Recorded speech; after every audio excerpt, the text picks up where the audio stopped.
Hi friends, welcome to the APSC TSPSC mind mapping lectures. So friends, ఈ lecture వచ్చేటప్పటికి ఆంధ్రప్రదేశ్ ప్రభుత్వం విడుదల చేసినటువంటి 10 శ్వేతపత్రాల్లో మొదటి శ్వేతపత్రం కోసం ఇందులో వివరించడం జరుగుతుంది ఫ్రెండ్స్. సో కొత్తగా ఎవరైనా ఈ వీడియోని చూస్తున్నట్లయితే ఛానల్ను సబ్స్క్రైబ్ చేసుకోండి. మనం లెక్చర్లోకి వెళ్దాం. మొట్టమొదటిగా వీడియో అనేది ఎండింగ్ వరకు చూడండి ఫ్రెండ్స్. ఎండింగ్ వరకు చూసేటప్పుడు ఏంటంటే కాన్సెప్ట్ ఏంటి అనేది కంప్లీట్గా ఇక్కడ అర్థమవుతుంది. ఎందుకంటే సెంటర్లో కొన్ని లింక్స్ అనేవి ఉంటాయి, అవి డైరెక్ట్గా వీడియోలో మాత్రమే చెప్పడం జరుగుతుంది. సో అందుకు అటువంటి మీరు విన్నారంటే కొంతవరకు ఈజీగా ఉంటుంది, అండర్స్టాండ్ చేసుకోవడం అనేది ఈజీ. సో నెక్స్ట్ ఈ చార్ట్స్ వచ్చేటప్పటికి 2 పార్ట్స్గా డివైడ్ చేశాను. అంటే ఇది చార్ట్ 1, మధ్యలో బ్రేక్ వచ్చి సెకండ్ చార్ట్లోకి వెళ్ళడం జరుగుతుంది. అందుకు వీడియో అనేది ఎండింగ్ వరకు చూడండి, మీకు కంప్లీట్గా అర్థమవుతుంది. సో లెక్చర్లోకి వెళ్దాం. సో ఫ్రెండ్స్, ఇది మొదటి పత్రం. సో మొదటి పత్రం ఏంటంటే విభజన చట్టంలోని అంశాలు మరియు హామీలపైన వెలువడించినటువంటి శ్వేతపత్రం ఇది. సో ఆంధ్రప్రదేశ్ విభజన అనేది 2014లో జరిగింది కొన్ని పరిస్థితుల మధ్య. సో ఈ విభజనలో కేంద్ర ప్రభుత్వం యొక్క హామీలు ఎంతవరకు నెరవేరాయి, సో దీనిలో ఆంధ్రప్రదేశ్కి లాభించిందా లేదా నష్టం అనేది వచ్చిందా, సో వీటిపైన ప్రభుత్వం అనేది విడుదల చేసిన ఒక అధికారిక పత్రం. సో కంప్లీట్గా ఫస్ట్ నుంచి మనం చూద్దాం. సో మొట్టమొదటిగా విభజన తర్వాత ఆంధ్రప్రదేశ్కి రావాల్సినటువంటి మొత్తం ఎంత ఉందంటే ఇక్కడ 90,283.26 కోట్లు. సో 90,283.26 కోట్లు. సో ఎందుకంటే ఇది స్పెషల్గా ఇక్కడ చెప్పడం జరిగింది. ఎగ్జామ్లో ఇచ్చేటప్పుడు శ్వేతపత్రాల ప్రకారం రాష్ట్ర విభజన తర్వాత కేంద్రం నుంచి ఆంధ్రప్రదేశ్కి రావాల్సినటువంటి మొత్తం ఎంత అని డైరెక్ట్గా మనకు అడిగేయచ్చు. సో ఇక్కడ ఎంత అంటే 90,000. సో ఇదేంటంటే డైరెక్ట్గా వచ్చే ఇన్ఫర్మేషన్. సో అందుకు ఫస్ట్ చెప్పడం జరిగింది, ఖచ్చితంగా గుర్తుపెట్టుకుని తీరవాలి ఇది. సో నెక్స్ట్ వన్, విభజన చట్టంలో మొత్తం 19 అంశాలు ఏంటంటే కేంద్రం పూర్తి చేస్తుందని తెలియజేస్తుంది. దానిలో ఏది కూడా ఇక్కడ కంప్లీట్ అవ్వలేదు. సో 19 అంశాల్లో ఒక్కదాన్ని కూడా కేంద్రం అనేది ఇక్కడ పూర్తి చేయలేదు. సో నెక్స్ట్ వన్ వచ్చేటప్పటికి పోలవరం జాతీయ ప్రాజెక్టు. సో పోలవరం జాతీయ ప్రాజెక్టు, సో దీని గురించి సంబంధించినటువంటి ఇన్ఫర్మేషన్. సో ఈ ప్రాజెక్టు పైన డిసెంబర్ 15 వరకు చేసినటువంటి వ్యయం అంతే ఎంత ఖర్చు పెట్టారంటే 10,069.66 కోట్లు అనేది ఖర్చు పెట్టడం జరిగింది. సో ఇక్కడికి వచ్చేటప్పటికి ఎంత ఖర్చులో దీనికి కేంద్రం ఇచ్చినటువంటి మొత్తం ఎంత అంటే 6,727.36 కోట్లు అనేది కేంద్రం అనేది మనకి ఇవ్వడం జరిగింది. ఇంకా రావాల్సిన మొత్తం ఎంత అంటే 3,342.40 కోట్లు అనేది ఇంకా కేంద్రం నుంచి రావాల్సి ఉంది. సో కానీ ఇక్కడికి వచ్చేటప్పటికి గత 4 నెలలుగా కేంద్రం అనేది రాష్ట్ర ప్రభుత్వానికి ఎటువంటి మొత్తం కూడా ఇక్కడ ట్రాన్స్ఫర్ చేయలేదు. సో ఇది మాత్రం గుర్తుపెట్టుకోవాలి. సో ట్రాన్స్ఫర్ చేయలేదు, దీనికైనా మొత్తం వ్యయం. సో ఇందులో కేంద్రం ఇచ్చింది ఇంకా రావాల్సింది ఎంత అనేది కూడా డిజిట్స్ రూపంలో గుర్తుపెట్టుకోవాలి. సో నెక్స్ట్ ఇక్కడ సవరించిన అంచనాల ప్రకారం దీని యొక్క మొత్తం వ్యయం ఎంత అంటే ఇక్కడ 57,940.86 కోట్లు అనేది ఇంకా దీనికి ఖర్చు అవుతుందనేది సవరించిన అంచనాల ప్రకారం తెలియజేయడం జరిగింది. సో దీనిని 2017 ఆగస్టు 16న కేంద్ర జల సంఘానికి రాష్ట్ర ప్రభుత్వం అనేది సమర్పించింది. ఎందుకంటే ఇది త్వరితగతిన కంప్లీట్ అవ్వాలి, దీనివలన కొన్ని లక్షల హెక్టార్లు అనేవి సాగులోకి వస్తాయనే ఉద్దేశంతో కేంద్ర జల సంఘానికి ఆమోదం కోసం పంపించారు. ఇది పెండింగ్లో ఉంది. సో నెక్స్ట్ వన్ వచ్చేటప్పటికి రాజధాని సహాయం. సో ఆంధ్రప్రదేశ్కి వచ్చేటప్పటికి ఉమ్మడి రాజధానిగా హైదరాబాద్ని డిక్లేర్ చేసినప్పటికీ మనకంటూ స్వతహా అంటే ఆంధ్రప్రదేశ్ కంటూ స్వతహాగా ఒక రాజధాని ఉండాలనే ఉద్దేశంతో రాజధానిని నిర్మించడం కోసం ఒక ప్రణాళిక అనేది ఏర్పాటు చేశారు. దీనికి కేంద్రం యొక్క సహాయం ఎలా ఉందనేది ఇక్కడ చూద్దాం. రాజధానికి సహాయంకి వచ్చేటప్పటికి మొత్తం రాజధానిని నిర్మించడానికి అయినటువంటి వ్యయం ఒక తాత్కాలికంగా అంచనా వేశారు. సో అది ఎంతంటే 1,09,023 కోట్లు. సో తాత్కాలిక అంచనా ఎంత అంటే ఇక్కడ 1,09,023 కోట్లు అనేది రాజధానిని నిర్మించడానికి అయినటువంటి ఒక తాత్కాలిక అంచనా. సో దీని ప్రకారం ఇక్కడ దీనిలో ఉన్నటువంటి ప్రాజెక్టులకు వచ్చేటప్పటికి 26,000 కోట్లతో చేపట్టిన 32 ప్రాజెక్టులు అనేవి వివిధ దశల్లో ఉన్నాయి. సో నెక్స్ట్ 10,167 కోట్లతో విలువైనటువంటి 6 ప్రాజెక్టులు ప్రారంభంలో ఉన్నాయి. సో నెక్స్ట్ 11,352 కోట్ల విలువైన 18 ప్రాజెక్టులు అనేవి ముందస్తు ప్రారంభ దశలో ఉన్నాయి అని ఇక్కడ అర్థం చేసుకోవాలి. అంటే వీటిపైన మనం ఖచ్చితంగా బిట్ వస్తుందనేది చెప్పలేం, ఇది హెవీ ఇన్ఫర్మేషన్.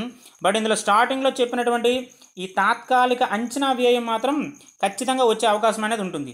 సో నెక్స్ట్ ఇక్కడ 2014 నుండి 17 మధ్య కేంద్రం అనేది దీని అంటే ఇక్కడ ఈ రాజధాని అభివృద్ధి కోసం ఎంత మొత్తం వెచ్చించిందంటే ఇక్కడ 1500 కోట్లు మాత్రమే ఇవ్వడం జరిగింది. అంటే 2014 నుండి 17కు వచ్చినటువంటి మొత్తం ఇది 2017-18 మధ్యన కేంద్రం నుంచి ఎటువంటి నిధులు కూడా ఇక్కడ రాలేదు.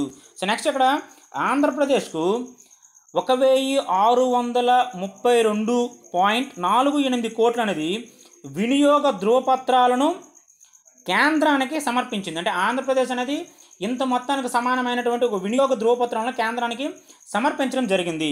సో నెక్స్ట్ వెనుకబడిన జిల్లాల ప్యాకేజ్. సో ఆంధ్రప్రదేశ్లో వెనుకబడి జిల్లాలను అభివృద్ధి చెందించాలనే ఉద్దేశంతో వాటికంటే ఒక స్పెషల్ ప్యాకేజ్ అనేది డిసైడ్ చేయడం జరిగింది.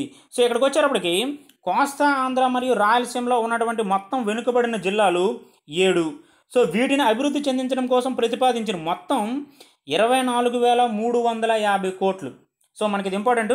సో రాయలసీమ కోస్తా ఆంధ్రలో వెనుకబడిన జిల్లాలు ఎన్ని ఉన్నాయంటే 7 ఉన్నాయి. వీటిని అభివృద్ధి చెందించడానికి ప్రతిపాదించిన మొత్తం 24,350 కోట్లు. సో దీనిని 2014 అక్టోబర్లో కేంద్రానికి పంపించడం జరిగింది. అంటే ఎంత అమౌంట్ అవుతుంది, సో ఈ అమౌంట్ ఇస్తే వాటిని అభివృద్ధి చెందిస్తామని.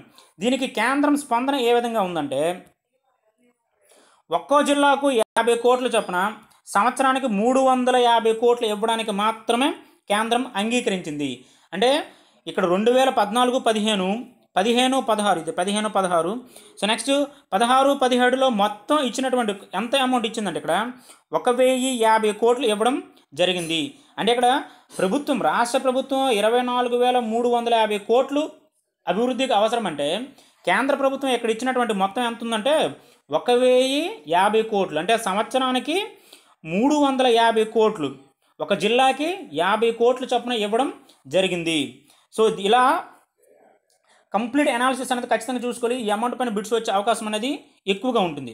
సో నెక్స్ట్ ఇక్కడ 2018 ఫిబ్రవరి 9కి వచ్చేటప్పటికి కేంద్ర ప్రభుత్వం 350 కోట్లను విడుదల చేసినప్పటికీ మళ్ళా అదే నెలలో 15వ తారీఖు వచ్చేటప్పటికి వాటిని వెనక్కి తీసుకోవడం జరిగింది. అంటే ఏకపక్షం, అంటే రాష్ట్ర ప్రభుత్వానికి ఎటువంటి ఇంటిమేషన్ ఇవ్వకుండా వాటిని మళ్ళీ రిటర్న్ తీసుకోవడం జరిగింది. సో నెక్స్ట్ ఇక్కడికి వచ్చేటప్పటికి ఇంపార్టెంట్ వన్, నీతి ఆయోగ్ స్పందన. అసలు నీతి ఆయోగ్ ఏ విధంగా స్పందించింది దీనికి ఇక్కడ వచ్చేటప్పటికి 2017-18, 2018-19కి వచ్చేటప్పటికి 700 కోట్లు విడుదల చేయాలని నీతి ఆయోగ్ కేంద్ర ఆర్థిక శాఖకు సిఫార్సు చేసింది. సో ఏంటంటే ఆంధ్రప్రదేశ్లో ఉన్నటువంటి కొన్ని ప్రాంతాల అభివృద్ధికి, సో ఆంధ్రప్రదేశ్ యొక్క అభివృద్ధి కోసం నీతి ఆయోగ్ 700 కోట్లు విడుదల చేయాలని ప్రతిపాదించినప్పటికీ ఆర్థిక శాఖ ఈ ప్రతిపాదనపై ఎటువంటి స్పందన అనేది కనపరచలేదు, స్పందించలేదు అని అర్థం. సో ఇక్కడ చెప్పే ఈ చార్ట్లో ప్రతి అమౌంట్ కూడా మనకి బిట్ రూపంలో వచ్చే అవకాశం ఉంది. సో ఎటువంటి క్వశ్చన్స్ చూడండి ఒకసారి. సో ఫస్ట్ వన్, ఆంధ్రప్రదేశ్లో రాష్ట్రం ప్రతిపాదించినటువంటి జిల్లాలు, అంటే వీటిని అభివృద్ధి చెందించాలనుకున్నారు. ఎన్ని జిల్లాలను అభివృద్ధి పరచాలి, ప్రత్యేకంగా అభివృద్ధి పరచాలనుకున్నారంటే 7 జిల్లాలను అభివృద్ధి పరచాలనుకున్నారు. సో వీటి కోసం అయ్యే మొత్తం ఖర్చు మనకి ఇంపార్టెంట్. సో నెక్స్ట్ కేంద్రం ఎంత ఇస్తుంది అనేది ఇంపార్టెంట్. కేంద్రం ఏంటంటే ఒక్కొక్క జిల్లాకు 50 కోట్లు అనుకుంది. సో సంవత్సరానికి ఇలా అయితే మనకి 300 కోట్లు వస్తుంది. ఇంతవరకు వచ్చిన అమౌంటు, మళ్ళీ రిటర్న్ తీసుకున్నటువంటి అమౌంటు. నెక్స్ట్ నీతి ఆయోగ్ వీటిని అభివృద్ధి చెందించడానికి ఎంత అమౌంట్ అనేది మళ్ళీ ప్రతిపాదించింది. ఈ టోటల్ అనాలిసిస్ అనేది ఇక్కడ గుర్తుపెట్టుకోవాలి. సో నెక్స్ట్ వన్, విద్యా సంస్థలు. సో ఆంధ్రప్రదేశ్లో ఉన్నటువంటి విద్యా సంస్థలు వీటికి వచ్చేటప్పటికి ఎటువంటి ప్రక్రియ జరిగింది. సో మొత్తం కేంద్రం ఏర్పాటు చేయవలసినటువంటి విద్యా సంస్థలు 11. సో మొత్తం ఈ 11 విద్యా సంస్థల ఏర్పాటుకు కావాల్సినటువంటి మొత్తం ఎంతంటే 12,746.38 కోట్లు కావాల్సి ఉంది. సో దీనికోసం కేంద్రం విడుదల చేసినటువంటి మొత్తం ఎంత ఉందంటే ఇక్కడ 845.42 కోట్లను మాత్రమే విడుదల చేసింది. అది కూడా 2014-19 మధ్యకాలంలో విడుదల చేసినటువంటి మొత్తం ఇది. సో వీటికి ఈ 11 విద్యా సంస్థల కోసం రాష్ట్ర ప్రభుత్వం కేటాయించినటువంటి భూమి 2,909.17 ఎకరాలను కేటాయించడం జరిగింది. సో నెక్స్ట్ ఇందులో భూసేకరణ మరియు భూరక్షణ కోసం కేటాయించినటువంటి మొత్తం 131.33 కోట్లు. భూసేకరణ మరియు భూరక్షణ కోసం కేటాయించిన మొత్తం 131.33 కోట్లు అనేది ఇందులో వెచ్చించడం జరిగింది. సో ఇక్కడికి వచ్చేటప్పటికి ఆంధ్రప్రదేశ్ ఏం చెప్పిందంటే ఇక్కడ ఈ 11 విద్యా సంస్థలను త్వరగా ఏర్పాటు చేసి రెగ్యులర్ అధ్యాపకులను నియామకం చేయడం ద్వారా వేగంగా అభివృద్ధి చేయవచ్చు అని కేంద్రానికి రాష్ట్రం కోరడం జరిగింది. సో దీనిపైన మనకి ఎటువంటి ఇన్ఫర్మేషన్ స్పందన అనేది లేకుండా ఉంది. సో నెక్స్ట్ ఇక్కడికి వచ్చేటప్పటికి తాత్కాలిక ప్రాంగణాల్లో కొనసాగుతున్నటువంటి కొన్ని విద్యా సంస్థలు ఇక్కడ IIT, NIT, IIM, IISER, IIIT-DM ఇది 2015-16 నుండి వర్క్ చేస్తుంది. ఐఐపిఈ, ఎన్ఐడిఎం ఇది 2016-18 నుంచి వర్క్ చేస్తుంది. ఎయిమ్స్ వచ్చేటప్పటికి 2018-19 నుంచి ప్రారంభం జరిగింది. సో ఇక్కడ కన్ఫ్యూజ్ అవ్వద్దు. ఇక్కడ చెప్పినటువంటి ఈ ప్రతి విద్యా సంస్థ యొక్క ఎక్కడ ఉంది ఏంటనేది టోటల్ లెక్చర్స్ అన్నీ కంప్లీట్ అయిపోయిన తర్వాత మీకు రిలీజ్ చేసే ఈ బుక్లో వీడి యొక్క హెడ్ క్వార్టర్ అనేది ఇవ్వడం జరుగుతుంది ఫ్రెండ్స్. సో అంటే ఇక్కడ చెప్తే లెంగ్త్ అనేది పెరిగిపోవడం వలన నెక్స్ట్ మనకు కూడా కొంచెం ఇబ్బందిగా ఉంటుందని ఇక్కడ ఇవ్వలేదు. సో టోటల్ లెక్చర్ అన్ని కంప్లీట్ అయిపోయిన తర్వాత లాస్ట్లో నేను ఇవ్వడం జరుగుతుంది. సో నెక్స్ట్ ఇంకా ఏర్పాటు కావాల్సినవి ఏంటంటే గిరిజన విశ్వవిద్యాలయం మరియు కేంద్ర వ్యవసాయ విశ్వవిద్యాలయం. సో ఎక్కడికి వచ్చేటప్పటికి కేంద్ర వ్యవసాయ విశ్వవిద్యాలయానికి బదులుగా ఎన్జీ రంగా విశ్వవిద్యాలయానికి 135 కోట్లను కేంద్రం విడుదల చేసింది. చూడండి ఇక్కడ బిట్ ఎలా వస్తుందంటే ఆంధ్రప్రదేశ్ రాష్ట్రంలో కేంద్ర వ్యవసాయ విశ్వవిద్యాలయానికి బదులుగా కేంద్ర ప్రభుత్వం తీసుకున్నటువంటి నిర్ణయం ఏంటని అడుగుతుంది. ఏర్పాటుకు బదులుగా కేంద్ర ప్రభుత్వం తీసుకున్న నిర్ణయం ఏంటంటే ఎన్జీ రంగా విశ్వవిద్యాలయానికి 135 కోట్లను ప్రకటించింది. అంటే కొత్త విశ్వవిద్యాలయం ఇవ్వకుండా ఆల్రెడీ ఉన్నటువంటి విశ్వవిద్యాలయం అభివృద్ధి కోసం 135 కోట్లు రిలీజ్ చేస్తున్నామని ప్రకటించడం జరిగింది. సో నెక్స్ట్ గ్రేహౌండ్ శిక్షణా కేంద్రం. సో ఆంధ్రప్రదేశ్లో గ్రేహౌండ్ శిక్షణా కేంద్రం కోసం తెలియజేశారు ఈ పత్రంలో. సో ఈ శిక్షణా కేంద్రం మౌలిక సదుపాయాల కల్పనకు కావాల్సినటువంటి మొత్తం 858.37 కోట్లు. సో 858.37 కోట్లు అనేది కావాల్సి ఉంది. సో వీటితో పాటు మరికొన్ని సంస్థల ఏర్పాటుకు కూడా కావాల్సినటువంటి భూమి ఎంత ఉందంటే 2087.9 హెక్టార్ల అటవీ భూమి కావలసి ఉండగా వీటికి కేంద్ర అటవీ మరియు పర్యావరణ మంత్రిత్వ శాఖ వారు మొదటి దశ అనుమతిని అనేది ఇవ్వడం జరిగింది. ఇక్కడ అంటే వీటి ఏర్పాటుకు అటవీ మరియు పర్యావరణ శాఖలు అనేది అనుమతి ఇవ్వడం జరిగింది. కానీ ఈ భూమి పూర్తిగా స్వాధీనం చేసుకున్న తర్వాతనే 219.16 కోట్లు విడుదల చేస్తామని కేంద్రం ఇక్కడ తెలియజేయడం జరిగింది. అంటే రాష్ట్ర ప్రభుత్వం అభివృద్ధి పరంగా ముందుకు వెళుతున్నప్పటికీ కేంద్రం తీసుకున్న కొన్ని అంటే ఇటువంటి నిర్ణయాల వలన అభివృద్ధి అనేది ఇక్కడ ఆటంకం జరుగుతుంది. సో నెక్స్ట్ ఇక్కడ శాసనసభ పెంపు, ఇది మనకి మోస్ట్ ఇంపార్టెంట్. దీనిపైన బిట్ వచ్చే అవకాశం ఉంది. ప్రస్తుతం ఉన్నటువంటి 175 స్థానాలను 225కు పెంచమని 2016 సెప్టెంబర్ 29న కేంద్రాన్ని ఆంధ్రప్రదేశ్ కోరడం జరిగింది. కానీ దీనికి రాజ్యాంగ సవరణ చేయాలని తెలిపినప్పటికీ తర్వాత కాలంలో కేంద్రం ఇచ్చినటువంటి నిర్ణయం ఏంటంటే 2026 వరకు కూడా ఈ శాసనసభ స్థానాలను పెంచబోము అని ఇక్కడ తెలియజేయడం జరిగింది. అంటే 175 నుంచి 225కి ప్రభుత్వం పెంచమని అడిగింది. కేంద్రం ఇచ్చినటువంటి నిర్ణయం ఏంటంటే 2026 వరకు దీనిలో ఎటువంటి మార్పు ఉండదని ప్రకటించడం జరిగింది. సో నెక్స్ట్ వన్, ఈ చార్ట్లో లాస్ట్ వన్, విభజన హామీలు. సో అసలు కేంద్ర ప్రభుత్వం ఇచ్చినటువంటి విభజన హామీలు ఏంటంటే 2016 ఫిబ్రవరిలో రాజ్యసభలో డాక్టర్ మన్మోహన్ సింగ్, మాజీ ప్రధాని అయినటువంటి మన్మోహన్ సింగ్ గారు 6 హామీలను ఇచ్చారు. సో ఇందులో 5 పాక్షికంగా అమలయ్యాయి, ఒకటైతే పూర్తిగా అమలు కాలేదు అసలు. అంటే ఇక్కడ బిట్ చూడండి ఎలా వస్తుంది. మాజీ ప్రధాని అయినటువంటి మన్మోహన్ సింగ్ గారు రాజ్యసభలో ఆంధ్రప్రదేశ్ కోసం విభజన హామీలను ఎన్ని విభజన హామీలను ఇచ్చారంటే ఇక్కడ 6 విభజన హామీలను ఇచ్చారు. ఇందులో 5 పాక్షికంగా అమలయ్యాయి, ఒకటి అనేది అసలు అమలు కాలేదు. సో నెక్స్ట్ వన్, రాష్ట్ర విభజన తొలి సంవత్సరంలో రెవెన్యూ లోటు. సో రెవెన్యూ లోటు అనేది ఉంది. ఈ రెవెన్యూ లోటుకి ఇవ్వవలసినటువంటి మొత్తం ఎంత అంటే 16,078.76 కోట్లుగా ఉంది. సో దీనికి కేంద్రం ఇచ్చినటువంటి మొత్తం ఎంత అంటే ఇది టోటల్ అమౌంట్ రెవెన్యూ లోటులో కేంద్రం ఇచ్చినటువంటి అమౌంట్ ఎంత అంటే 3,979.50 కోట్లు ఇవ్వడం జరిగింది. సో నెక్స్ట్ వన్, విభజన చట్టంలో వివిధ నిబంధనల కింద కేంద్రం ఇచ్చిన మొత్తం. సో కేంద్రం ఇచ్చినటువంటి మొత్తం ఎంత అంటే ఇక్కడ 14,259.50 32 కోట్లు అనేది ఇవ్వడం జరిగింది. సో ఇందులో 13,620.79 కోట్లు అనేది ఇక్కడ వినియోగ పత్రాలుగా సమర్పించింది. మన రాష్ట్రానికి కేంద్రం అనేది వినియోగ పత్రాలుగా సమర్పించింది. వీటిని యూసీలు అని కూడా అంటారు. సో ఇది ఫ్రెండ్స్ ఫస్ట్ అంటే మొదటి పత్రానికి సంబంధించినటువంటి ఒక చార్ట్. నెక్స్ట్ మరొక చార్ట్ ఉంది, అది కూడా అబ్జర్వ్ చేద్దాం. సో ఫ్రెండ్స్, ఇది విభజన చట్టంలోని అంశాలు మరియు అటు హామీలపైన ఉన్నటువంటి శ్వేతపత్రం, దానికి సంబంధించినటువంటి సెకండ్ చార్ట్ ఇది. సో ఇందులో చూడండి, మనం జూమ్ చేస్తే తెలుస్తుంది. సో ప్రత్యేక హోదాకు సంబంధించినటువంటి ఇన్ఫర్మేషన్ చూద్దాం. మాజీ పీఎం అయినటువంటి మన్మోహన్ సింగ్ గారు ఆంధ్రప్రదేశ్కు ప్రత్యేక హోదా ఇస్తామని ఇక్కడ రాజ్యసభలో తెలియజేయడం జరిగింది. కానీ రాష్ట్రానికి ప్రత్యేక హోదా ఇవ్వకూడదని 14వ ఆర్థిక సంఘం సిఫార్సు మేరకు 2016 సెప్టెంబర్లో ఏపీకి ప్రత్యేక ఆర్థిక సహాయాన్ని కేంద్ర ప్రభుత్వం ప్రకటించింది. ఇది మనకి ఇంపార్టెంట్. 2016లో ప్రత్యేక హోదా కాకుండా ప్రత్యేక ఆర్థిక సహాయం అంటే ప్రత్యేక ఒక ప్యాకేజ్ ఇస్తామని ఇందులో తెలియజేయడం జరిగింది. అంటే దీని ప్రకారం, అంటే ఈ ప్యాకేజీ ప్రకారం కేంద్ర ప్రాయోజిత పథకాలు మరియు విదేశీ ఆర్థిక సహాయంతో చేపట్టే ప్రాజెక్టులకు కేంద్రం 90% వాటాను భరించవలసి ఉంటుంది. కేంద్ర ప్రాయోజిత పథకాలకు, ముఖ్యంగా కేంద్రం నుంచి వస్తున్నటువంటి కొన్ని పథకాలకు 90% వాటా అనేది కేంద్రమే భరిస్తుంది. ఇదిలా ఉండగా 2017లో కేంద్ర మంత్రి మండలి సమావేశంలో తీసుకున్నటువంటి ఒక నిర్ణయం ఏంటంటే కేంద్ర ప్రాయోజిత పథకాలకు మాత్రమే దీనిని పరిమితం చేయడం జరిగింది. అంటే ప్రత్యేక ఆర్థిక సహాయాన్ని ప్రకటించినప్పటికీ దానిలో కేంద్ర ప్రాయోజిత పథకాలు మరియు విదేశీ ఆర్థిక సహాయంతో చేపట్టే ప్రాజెక్టులకు కేంద్రం సహాయం చేస్తుందని తెలిపినప్పటికీ కేవలం 2017 నుండి కేంద్రం ప్రతిపాదించినటువంటి అమలవుతున్నటువంటి పథకాలకు మాత్రమే సపోర్ట్ ఉంటుందని తెలియజేసి ఈ విదేశీ ఆర్థిక సహాయంతో చేపట్టే ప్రాజెక్టులకు కేంద్రం ఎటువంటి స్పందన కూడా ఇక్కడ కనబరచలేదు.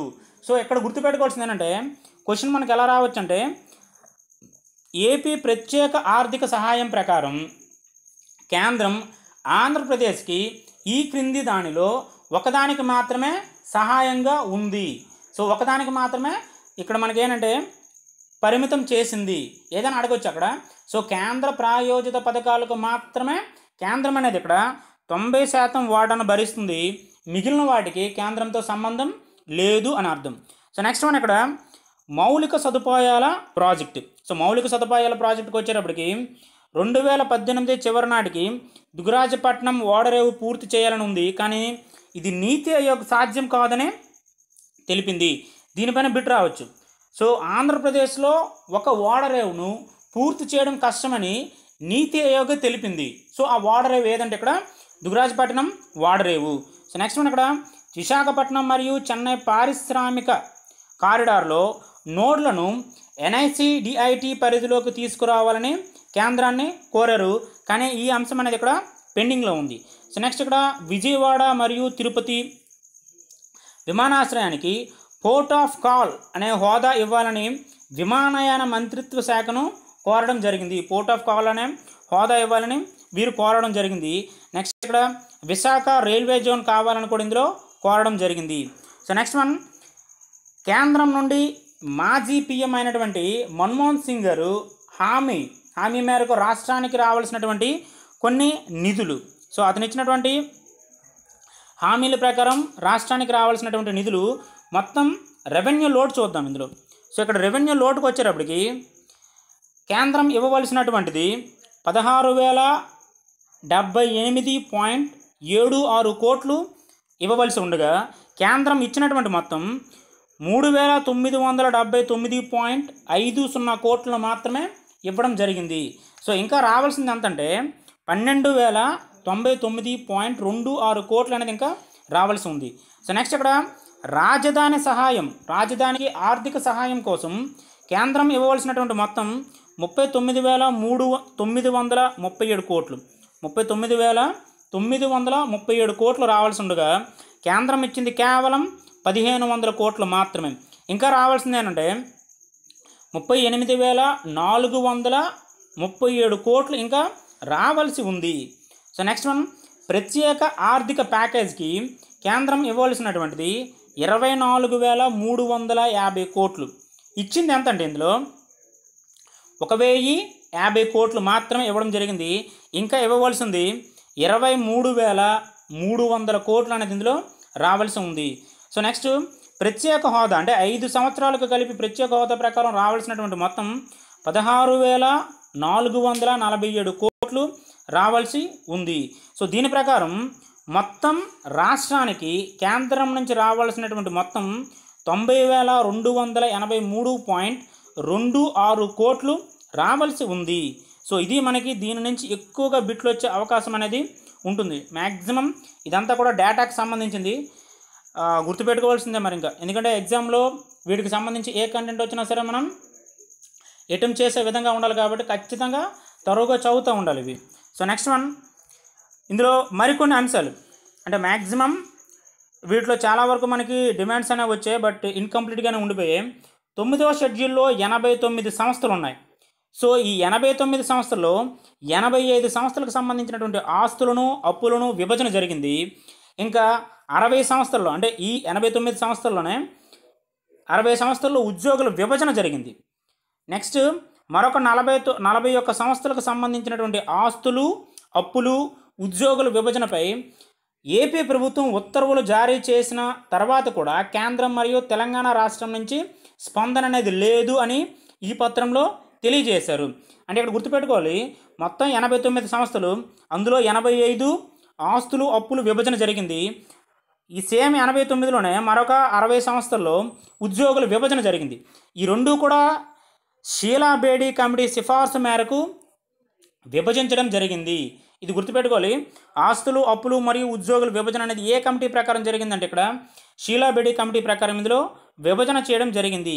సో నెక్స్ట్ ఇక్కడ 10వ షెడ్యూల్లో ఉన్నటువంటి 142 సంస్థల విభజన అనేది ఇంకా జరగలేదు. నెక్స్ట్ కృష్ణా మరియు గోదావరి నది యాజమాన్య మండళ్ల యొక్క విభజన అనేది ఇక్కడ జరగలేదు. నెక్స్ట్ ఢిల్లీలో ఉన్నటువంటి ఏపీ భవన్ ఆస్తుల విభజన అనేది ఇందులో జరగలేదు. సో ఇవన్నీ కూడా విభజన చట్టంలో పేర్కొన్నప్పటికీ ఇంకా ప్రక్రియ అనేది పూర్తి కాలేదు. సో దీనిపైన ప్రభుత్వం విడుదల చేసినటువంటి మొదటి శ్వేతపత్రం ఇది. సో ఇది ఫ్రెండ్స్ మొదటి శ్వేతపత్రానికి సంబంధించినటువంటి కంప్లీట్ అనాలిసిస్.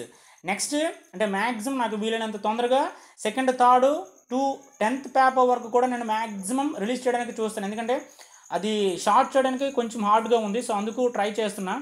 వీలైనంత తొందరగా నేను రిలీజ్ చేయడం జరుగుతుంది. టోటల్ కంప్లీట్ అయిన నెక్స్ట్ వెంటనే నేను ఈ బుక్ అనేది రిలీజ్ చేయడం జరుగుతుంది. కొత్తగా ఎవరైనా వీడియోని చూస్తున్నట్లయితే ఛానల్ను సబ్స్క్రైబ్ చేసుకోండి. వీడియోని సోషల్ మీడియాలో మ్యాక్సిమం షేర్ చేయడానికి చేయండి ఫ్రెండ్స్, ట్రై చేయండి friends. Thank you for watching.